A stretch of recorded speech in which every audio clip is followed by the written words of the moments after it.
At number 94 on the iconic 100 list is the 1985 Garbage Pail Kids Atom Bomb. And here to talk with us about it today is Yanks Chick from Twitter and Instagram, Susan LaJudi. I'm excited to hear what you think about this ranking, number 94 for this card. What do you think, Suze? I think I had this a lot higher on my list than 94 because I was going by the title of the survey.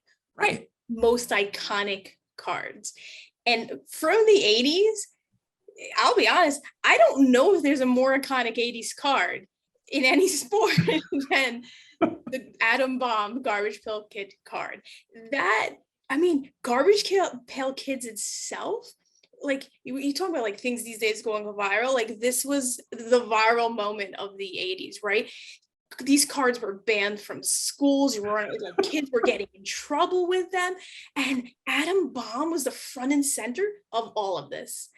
To me, there's not a more iconic card from the 80s than Atom Bomb. You might laugh at this, but as we've talked about the survey internally, and as I've talked to other people who've taken it, this has been the single card that's gotten like the most questions about it. It's the most polarizing. We actually we had a poll up on Instagram. The majority of people don't even believe that this card should be on the list, but I read people who say that, and I totally agree with you. I think this card like personifies the word iconic. This is what iconic is.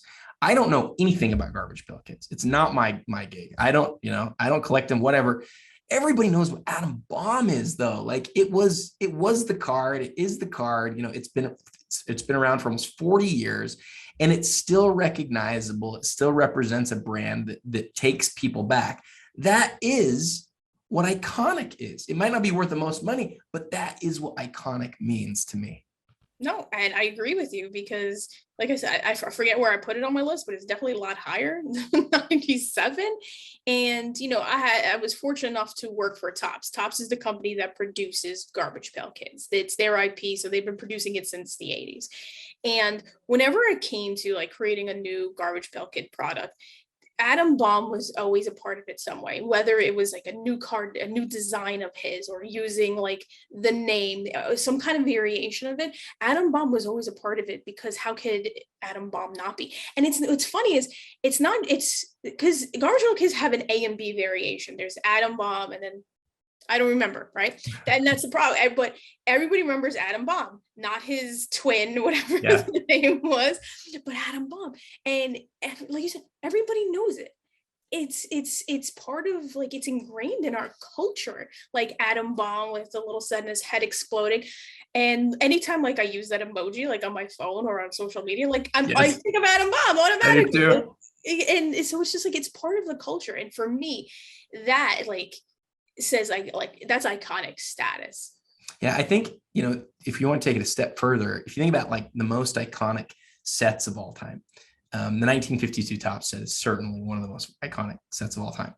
And we know who the number one card in the set is. It's Andy Pafko. You probably don't know anything else about Andy Pafko, but you're likely to know who he is because he is the number one card in the set. Atom Bomb is the face of Garbage Pail Kids. It's one of only a few non-sports cards that made the whole list, and I'm glad that it's there because I actually think that the list would be lacking without it. Is there anything else you want to say about it before we move on? He's the best. He's also it's like he's super cute too. Like how can you not go for that adorable face even though his head's exploding? Oh, I love it, Suze. I love it. Well, again, at number 94, we have the 1985 Garbage Pail Kids Atom Bomb. And tomorrow we'll be back with card number 93 on the iconic 100. Until then, happy collecting.